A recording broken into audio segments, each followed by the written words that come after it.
Se desempeñó como Director General de Asuntos Jurídicos desde 2008 y Director General de Relaciones Contractuales desde 2009 hasta 2017. Y también como Director de Responsabilidad y Contrataciones en la Procuración General desde 2017 hasta la actualidad.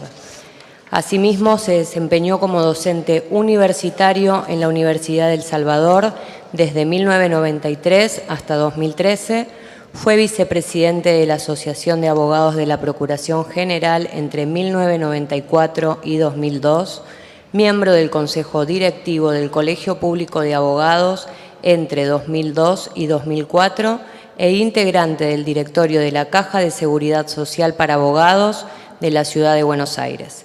El doctor nos va a hablar sobre cuestiones relativas a la responsabilidad del Estado. Gracias, Tamara. Bueno, buenos días.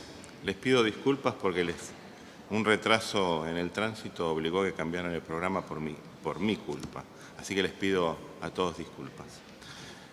Cuando me propusieron charlar en este evento, yo me planteé qué tenía para decir, qué podíamos transmitir desde este lugar. Y al final del camino, lo que preferí es contarles una historia, no de ficción, una historia real, pero no hacerles una cuestión académica o meterme a fondo en algunos de los aspectos de la responsabilidad del Estado. Me toca conducir desde hace unos años el área que se ocupa sustancialmente de la responsabilidad del Estado, la contractual, la extracontractual y aquella en la que unos dicen que es contractual y otros extracontractual, pero que es la responsabilidad médica, la defensa de las cuestiones que tienen que ver con la mala praxis médica en los hospitales de la ciudad. Y dentro de ese tema de la responsabilidad extracontractual, un tema no menor, tenemos 1.842 juicios que tienen que ver con la tragedia de Cromañón. Entonces, desde ese lugar, yo les quería contar sobre qué premisas trabajamos y por qué considero que tenemos un desempeño que roza la excelencia. Y tiene que ver con criterios valorativos. En algún momento, cuando el doctor Astarloa planteó cuáles eran los valores de la Procuración, nosotros encontramos con que muchos de esos valores los vivíamos cotidianamente. La gestión nosotros la basamos en la cordialidad, en el trabajo de equipo, en el respeto para cada colega, su conocimiento y la capacidad que tiene para aportar al conjunto. La Procuración General no es, en sus logros, el resultado de la acción de una persona. Es un trabajo colectivo. El que no vea esto se confunde. Un trabajo colectivo que tiene resultados productivos cuando al que le toca lo lleva adelante en su porción con compromiso y con dedicación. Y esto nos ha llevado a que líneas de trabajo se consolidaran o se generaran y se obtuvieran resultados a veces sorprendentes. Por eso yo les voy a contar algunas anécdotas, algunos casos que en los últimos tiempos pueden resultar señeros. Yo estoy en la Procuración desde 1985. Algunos dicen que estoy en el inventario. Y soy director general desde hace 15 años. Hay una sola persona que me supera en antigüedad, que es la decana, la doctora Cristina Cuello, con quien tenemos una profunda relación amistosa y compartimos muchas de estas cuestiones, y por eso creo que las áreas terminan teniendo resultados positivos. Hasta hace muy poquito tuve como procuradora general a la doctora Alicia Arbol, que fue quien me recibió como directora en 1985 y a la que despedí hace muy poco desde este lugar. Pero personas como Cristina Cuello, como la doctora Arbol, y como hace un rato vigente de empleo público, como el doctor Héctor Efraín Rolón, han sido aquellos en quien me miré para ser abogado, para ser jefe y para ser director. Les quiero contar. Les voy a hacer algunos comentarios que tienen que ver con cuestiones que tienen que ver con la responsabilidad aquiliana o extracontractual en el matiz general y en el matiz que tiene que ver con Cromañón. Les quiero contar alguna anécdota que tiene que ver con temas relacionados con lo contractual y algunas cuestiones que tienen que ver con la responsabilidad médica. Voy a dejarlo de responsabilidad médica para el final porque es donde tengo menos experticia, entonces voy a ir más rapidito y va a aparecer y se va a notar menos. Hemos tenido de una manera relativa en lo reciente, el año pasado, una cuestión bastante interesante en lo que tiene que ver con responsabilidad extracontractual, que fue cuando se nos encargó que lleváramos adelante reclamos contra padres de ciertas personas que hacían denuncias por bombas en los colegios. Y como consecuencia de esto, que era una persona que, digamos, tenía 2 hijos, uno de sus hijos utilizando el celular de la madre, vean el nivel de inocencia igual además, hace 2 llamados a un colegio y provoca que con esto se genere una situación muy complicada porque una amenaza de bomba, aunque provenga de alguien que efectivamente no la pensaba realizar, genera un impacto en la vida de una institución enorme. Hubo un proceso penal donde el menor no fue, justamente por ser menor no fue condenado, pero se constataron las circunstancias y nosotros tuvimos la oportunidad de hacerle un reclamo concreto a quien tenía la responsabilidad parental de esa persona y se obtuvo un resultado positivo que provocó que no hubiera más amenazas de bombas en los colegios. Si ustedes recuerdan, hace 2 o 3 años había habido una ola de amenazas de bomba. Entonces, ¿qué quiero decir con esto? ¿Cuál era el objetivo de la Procuración General y del Estado promoviendo esta acción? ¿Sacarle dinero a la madre de un alumno? No, lo que se trataba era de que se tomara real conciencia que los actos de las personas, cuando son inadecuados, traen consecuencias. Ni siquiera tengo claro, porque no lo averigüé, si le hemos cobrado a esa persona. Pero lo concreto es que hay una condena concreta, y la condena es a pagar los sueldos de los que tuvo que afrontar el Estado, de todos esos profesores que no pudieron trabajar ese día. O sea, que cobraron su sueldo, pero no prestaron el servicio. Entonces, ese fue el marco de la indemnización. El otro gran tema extracontractual son las consecuencias de lo que pasó en el local de Cromañón. Y por supuesto, ahí tenemos una política muy específica que es litigar, pero litigar con responsabilidad social. ¿Qué quiero decir con esto? ¿Vamos a perder los juicios de Cromañón? No, vamos, como pasa respecto del derecho penal, ¿no? A veces uno defiende a una persona que ha cometido un delito, pero la defiende para que pague por lo que hizo y no por lo que no hizo. Y nosotros defendemos al Estado, en este caso concreto a la ciudad de Buenos Aires, por lo que le toca y no por lo que no le toca. Y en ese marco, cuando las sentencias están dentro de ciertos parámetros que consideramos razonables, está acreditado que la persona estuvo en Cromañón, que sufrió o alguno de sus parientes o allegados estuvo y sufrió algún perjuicio efectivo, en ese caso, con la segunda instancia consentimos las sentencias. Y de hecho ya es el segundo año que estamos pagando indemnizaciones como consecuencia de situaciones que tienen que ver con Cromañón. Solamente cuestionamos aquellos casos donde las decisiones judiciales resultan exorbitantes en cuanto a los valores involucrados respecto de lo que ha sido el baremo, el marco de comparación de la generalidad de todos estos procesos. Imagínense que en 1800 procesos queda claro cuál es perdónenme, ¿no?, el valor vida o las demás consecuencias que pueda haber sufrido en ese tema, ¿no? Y ahí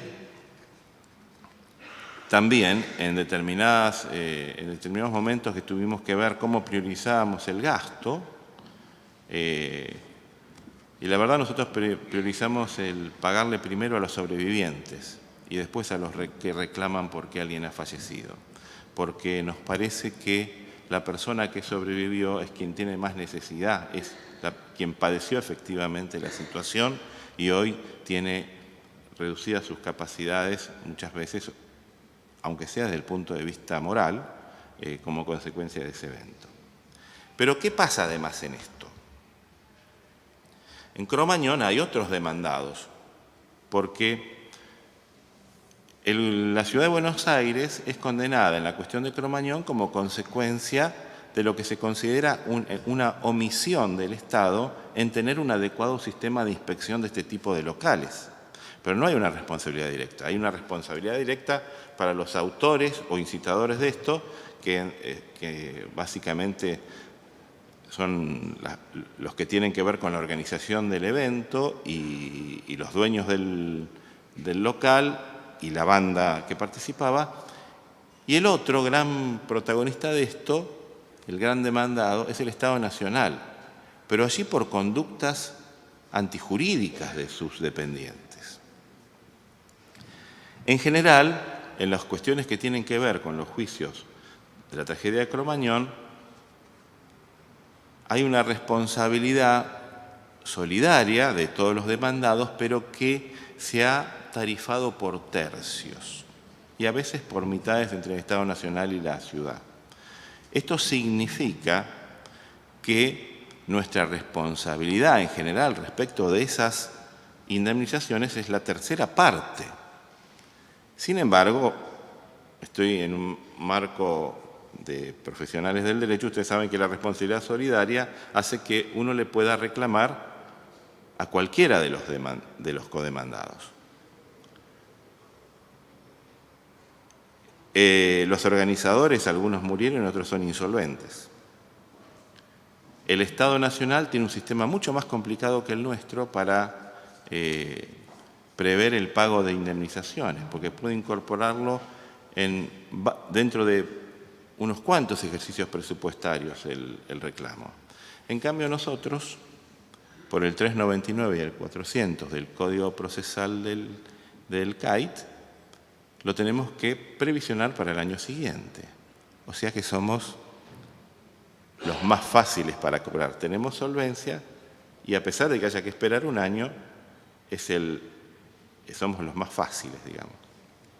Esto ha provocado que todas las sentencias de Cromañón que se han pagado las pagó el gobierno de la Ciudad de Buenos Aires a través de la Procuración.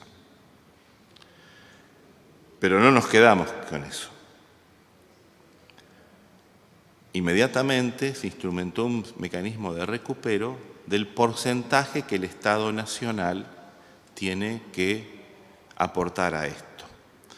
Y entonces, tenemos tres tipos de situaciones, o sea, una digresión. Cuando yo me hice cargo de este tema, que fue cuando en un cambio de estructuras dejé de ser relaciones contractuales para ser responsabilidad del Estado y contrataciones, yo pensé, qué bien, tengo un grupo de abogados que tiene juicios que se van terminando y los voy a poder reciclar, perdonen el término, mejorando las prestaciones en las restantes áreas. Pero eso no pasó. Es más, tuve necesidad de nuevos abogados ahí. ¿Por qué? Porque cuando se termina la cuestión principal, empieza la cuestión del recupero. En algunos casos, por vía incidental. En otras, no han aceptado la vía incidental de decir, bueno, yo acá pagué lo que tenía que pagar por todo, así que promuevo un incidente para que vos, Estado Nacional, pongas tu parte. No sé cuándo la va a poner, pero que quede claro que tenés que poner tu parte. En muchos casos prosperó por esa vía, pero muchos juzgados, y especialmente cuando llegan a Cámara a la Sala Quinta, en lo federal, dicen no, tienen que iniciar un proceso por separado. Y ahí tenemos otro problema. Es contra el Estado Nacional, instancia originaria. Entonces, hemos presentado varios planteos de recupero agrupados ya no caso por caso, sino agrupados por épocas para poder instarlos ahí en esta instancia originaria. Son los menos, pero estamos ahí. O sea que, y lo que puedo decir es que hemos tenido una cantidad razonable de casos donde la Policía Federal se allanó a esta pretensión y hizo las previsiones presupuestarias. Todavía nadie nos pagó nada. Pero después alguien se avivó y y empezaron a cuestionar el tener que pagar su parte, ¿no? Pero esto es parte de todo este minué que tenemos sistémico entre la ciudad y el Estado Nacional.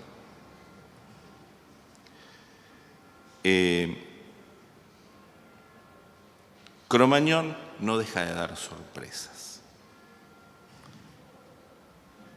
Si ustedes piensan un poquito, hace 18 años que pasó esto. 18, ¿no? Sí. 18. Una gran tragedia, ¿no? Yo tuve una sobrina que cuando pasó esto, me acuerdo uno de mis hijos, el mayor, me dice, ¿saben algo de Leslie? Porque ella iba a Cromañón hoy. Iba a ver la banda soporte, no la banda principal. Y vio la banda soporte y se fue, pero hasta que descubrimos que estaba viva. Y bien, fue una gran angustia. Pero pegó ahí, ¿vieron cuando ustedes dicen pegó en el palo? Pegó ahí porque varios de los chicos con los que había ido se quedaron y murieron. Así que es una tragedia que impacta sobre las personas que uno ni se imagina, a lo mejor el que tenés sentado al lado. Pero tuvimos una situación muy extraña, porque el año pasado empezaron a aparecer nuevas demandas de Cromañón después de 17 años, respecto de personas que aducían haber estado allí cuando la situación estaba evidentemente prescripta. Esto provocó que se hicieran planteos de prescripción. Primero provocó un análisis profundo, ¿no? El doctor Astarloa lo debe recordar, las discusiones que tuvimos sobre estos temas, y porque también es un tema incómodo para planteárselo como un tema simplemente de defensa de los intereses del Estado. Es una tragedia social y hicimos planteos de prescripción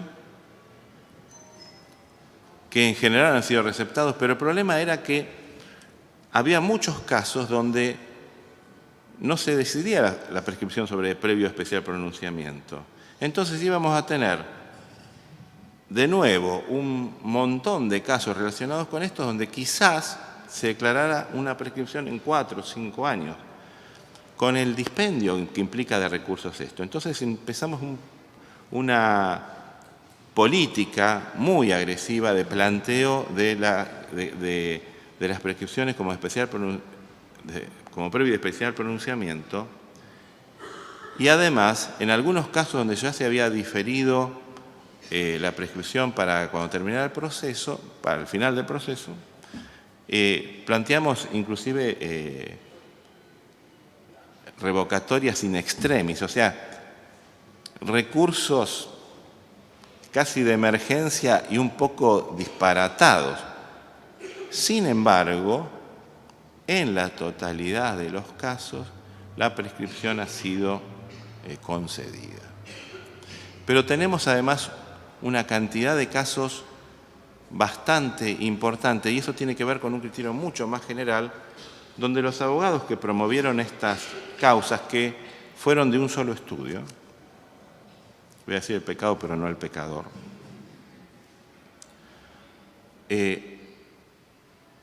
iniciaron las demandas sin las firmas de los actores. Y todos sabemos que todo este sistema electrónico admite la presentación con otro tipo de criterios, pero el escrito, o sea, una cosa es que yo pueda presentar el escrito por vía electrónica, pero yo tengo que tener el escrito original resguardado en mi estudio y tiene que poder ser exhibido. Y el requisito de la firma es un requisito necesario para un escrito, el de la parte, porque si yo fuera un apoderado y al mismo tiempo abogado, bueno, vale mi firma la electrónica, pero no esta. Entonces hicieron planteos de inexistencia del escrito y que en general, yo diría, creo que lo tengo anotado por ahí, pero creo que es en todos los casos, pero como no tengo en este momento la certeza, pero fueron 14, los 14 fueron admitidos en primera instancia.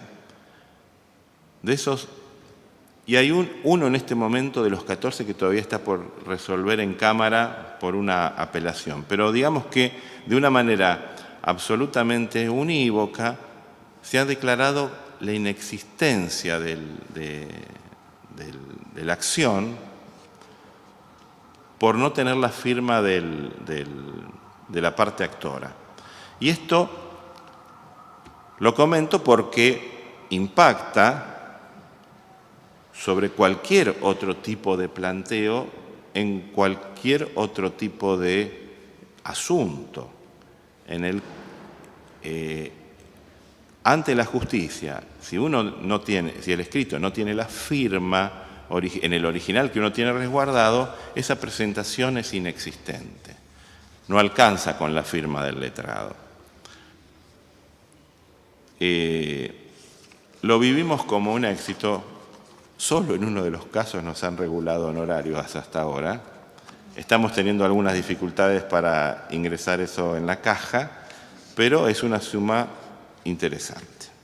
Y también esperamos que con este tipo de planteos disuadir de nuevas aventuras como esta. Porque el planteo para evadir el plazo de prescripción es que esto sería una suerte de caso de lesa humanidad, impactaría como un delito de lesa humanidad lo que pasó en Cromañón. Lo que pasó en Cromañón es triste, es una tragedia, es algo que no debía haber pasado, es algo que se podría haber evitado, es algo que a mi criterio tiene responsables muy claros y no necesariamente son los condenados, pero la realidad objetiva es que no está entre las cuestiones que el derecho nacional e internacional considera como violaciones a los derechos humanos de tal naturaleza que los considere delitos de lesa humanidad. Hay un par de asuntitos, ¿cómo decirlo?, que tienen que ver con las cuestiones contractuales. No sé cómo ando de tiempo. Quedan 10 minutos. ¿10 minutos me quedan? Bueno, bien. Que tienen que ver con las cuestiones contractuales, pero que tienen que ver con las obras que lleva adelante la Administración o con algunas acciones de gobierno que lleva la Administración. Y Yo soy un abogado especializado en contrataciones, especialmente en obra pública. Toda mi vida trabajé en obra pública y lo que hacíamos tenía que ver con rescisiones de contratos, no sé, cuestiones de mayores costos. Pero en los últimos 10 años, los que hacemos contrataciones hacemos amparos. O sea, no hay cuestiones que tengan que ver con el desarrollo de los contratos, son mínimas. Hay, por supuesto, pero no. Pero las cuestiones realmente trascendentes son las que tienen que ver con quienes piensan que una obra no debería ser hecha y la cuestionan. Y en general, lo que pasa es que las cuestionan, hay medidas cautelares, tenemos un desarrollo del proceso de amparo, finalmente se obtiene que la obra se pueda hacer, pero hay retrasos en la actividad, en la gestión del Estado, y esto muchas veces genera proyecciones políticas. Y estamos convencidos, muchos de nosotros, que esa es la razón por la que se plantean la mayoría de estos amparos. Pero hay dos que quiero traer a colación. Una obra de la que habrán oído hablar, que es la realización en la zona de la costanera norte de la Ciudad de Buenos Aires, un poco más arriba de donde está el aeroparque, de una playa, o sea, de una zona considerada una playa urbana. Un sector que se llamaba Muelle de los Pescadores y que estaba previsto su relleno, se rellena para hacer una zona de contacto con el río, ¿no? Habrá arena, habrá un solarium, habrá unas regaderas, pero no es un balneario, porque en el río uno no se puede bañar por múltiples razones, pero fundamentalmente porque está contaminado. Algunas personas que revelarían su edad con el comentario recordarán que cuando nos metíamos en el río a bañarnos era un incordio, que uno caminaba 2 metros, se encontraba con una piedra, subía, quedaba con los pies a la altura de los tobillos, eso era el ancla. Caminaba hacia 3 pasos, se iba para abajo y estaba con el agua acá, o sea, no había un fondo plano. Al final uno desistía de entrar en el río. Servía para otras cosas, encontrarse con alguien, charlar, bueno. Ustedes se imaginarán los objetivos de alguien que va a una playa en verano. Pero, paradójicamente, la Defensoría Oficial promovió una acción cuestionando que se hiciera esta obra por la posibilidad de que hubiera bañabilidad, palabrita rara, ¿no? Bañabilidad en ella, o sea, que la gente se metiera en el río contra las inconveniencias de esta naturaleza y también porque no había intervención del Estado Nacional con la posibilidad de afectar la navegación con la construcción de un parque de más o menos 1 hectárea de arena y también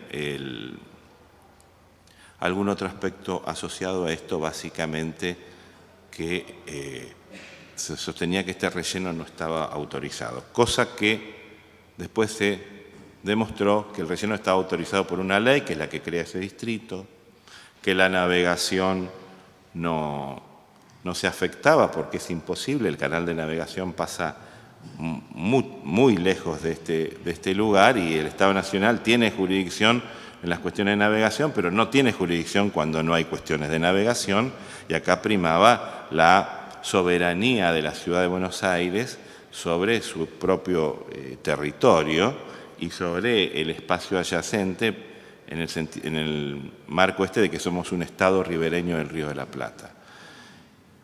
Y finalmente que la bañabilidad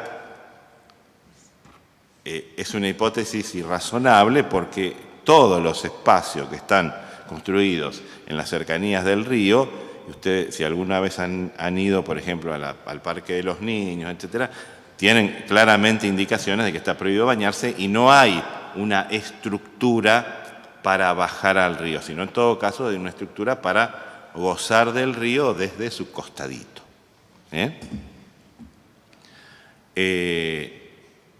en primera y en segunda instancia hicieron lugar a nuestras pretensiones, así que estamos muy satisfechos con esto. Pero tiene esta particularidad, ¿no? La invocación por parte de un funcionario de la Ciudad de Buenos Aires, o sea, tener que litigar contra el defensor público y que el defensor público invoque en lugar de las reglas de la Ciudad de Buenos Aires, reglas nacionales para tratar de impedir algo que el gobierno de la ciudad quería hacer. No se pudo y las normas nacionales, entonces, en el marco de nuestro sistema, solo cuando se trata de competencias propias de la nación. Un último, tengo dos cuestiones así muy rapiditas para decirle. También nos cuestionaron algo que se llama los convenios urbanísticos. Los convenios urbanísticos,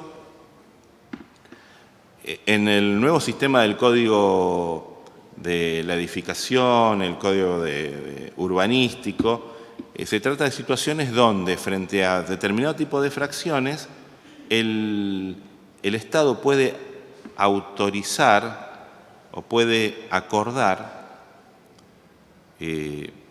ciertas modificaciones o ciertas ventajas a cambio de ventajas desde el punto de vista social. Un caso muy concreto podría ser, yo en lugar de construir 10 pisos, construyo 15 pisos en un lugar, pero previamente tengo que tener un acuerdo porque lo que voy a hacer es, en otro terreno que tengo a 200 metros, donarlo para hacer una plaza, o hacer la plaza, o entregar una suma determinada de dinero para el proyecto de renovación del microcentro, el fondo creado para esto. Esto se llega a un acuerdo de factibilidad, de acuerdo a todo un mecanismo reglamentario, y se manda a la legislatura. Y la legislatura lo analiza, estudia y decide si esto es una situación que beneficia al conjunto de la sociedad y que se puede admitir esto.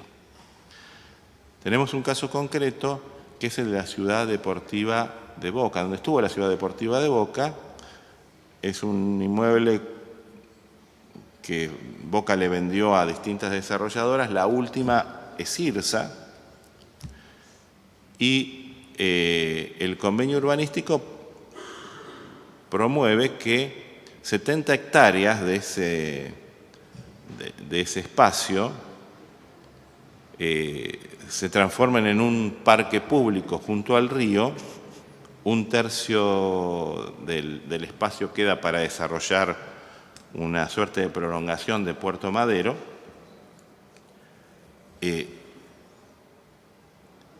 Y es un espacio que hoy está absolutamente muerto y que sería renovar completamente la zona, pero fundamentalmente completar con un parque público de 70 hectáreas toda la zona de Rivera. Esto se vio desde la administración de la ciudad como algo razonable, se propuso a la legislatura y la legislatura lo trató y lo aprobó, utilizando el mecanismo de doble lectura, audiencia pública, etc. Pero fue cuestionado, y fue cuestionado porque no había habido una audiencia pública previa antes de mandarlo a la legislatura. Y porque no se habían cumplido con ciertos requisitos según los que demandaban, que tenían que ver con el cumplimiento del régimen de procedimientos administrativos antes de tomar una decisión administrativa. El gobierno lo que planteó es que todo lo que se hace antes de mandarlo a la legislatura es preparatorio, porque no se toman decisiones. En todo caso, alguien hace una propuesta y yo analizo si esa propuesta es viable, y si es viable, si es razonable para la administración, lo que acuerdo es que lo voy a mandar a la legislatura y que si la legislatura lo aprueba, va a tomar validez ese convenio urbanístico que está pautado. Lo central de esto es la convalidación por parte de la justicia del procedimiento de utilización de los convenios urbanísticos como un mecanismo, si ya Bueno, me quedan 5, pensé que no me quedaba nada. Como mecanismo para la convalidación de este mecanismo como una de las formas. El criterio de que es un acto preparatorio, que hasta que la legislatura decide por sí o por no, en la segunda lectura no hay ningún derecho de ninguna naturaleza, entonces no se aplican las reglas del procedimiento administrativo de cuando se han generado derechos. Esto tenía que ver con, aunque estas cuestiones tenían dictamen, con dictamen previo respecto de ciertas decisiones de carácter técnico. Y finalmente, lo que decide la justicia es que esa audiencia pública, en la de la doble lectura, entre las dos lecturas, es la única audiencia pública realmente obligatoria y que, si bien es facultativo para la legislatura y para la administración hacer otras antes si lo considera pertinente, la que es obligatoria es esa y ninguna otra. Así que esto desmontó todo ese tema y espero que nos destrabe varios asuntos más de naturaleza parecida con actores similares que tienen que ver con convenios urbanísticos. Y finalmente les quiero hablar de responsabilidad médica. En responsabilidad médica, lo que estamos llevando adelante es un proceso, un intento de generar situaciones, vieron que lo iba a decir rapidito y a lo último para que no, de generar situaciones que nos permitan mejorar,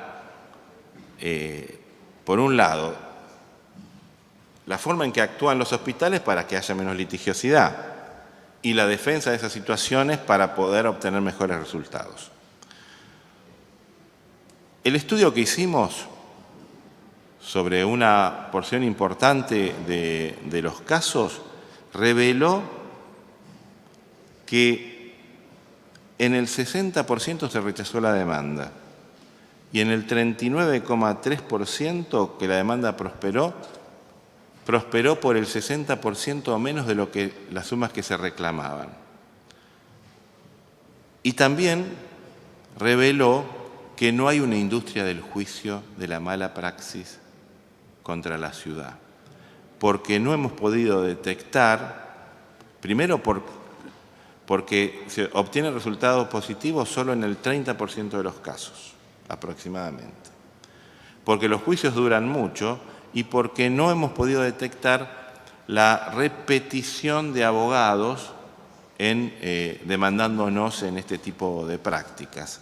Esto nos llevó a adaptar nuestros formatos y hemos tenido, desde hace un tiempo razonable, yo tengo un problema serio en esto, la pandemia. O sea, yo digo, el año pasado es el año pasado, eliminando este interregno en nuestras vidas que fue la pandemia, ¿no? Ese paréntesis. Justo antes de la pandemia tuvimos una serie de acuerdos con el Ministerio de Salud para desarrollar tácticas, comités que evalúen el riesgo, una lista de consultores que nos permita mejorar nuestra participación en estas situaciones y un mecanismo de interacción con ellos que nos permita obtener información por un lado, pero también ayudarlos a que cambien ciertas prácticas para no generar los riesgos.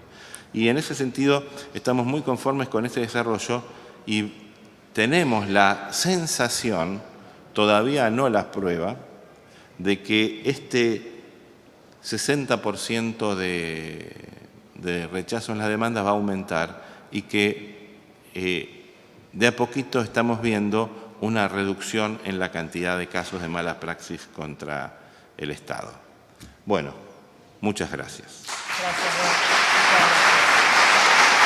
Gracias.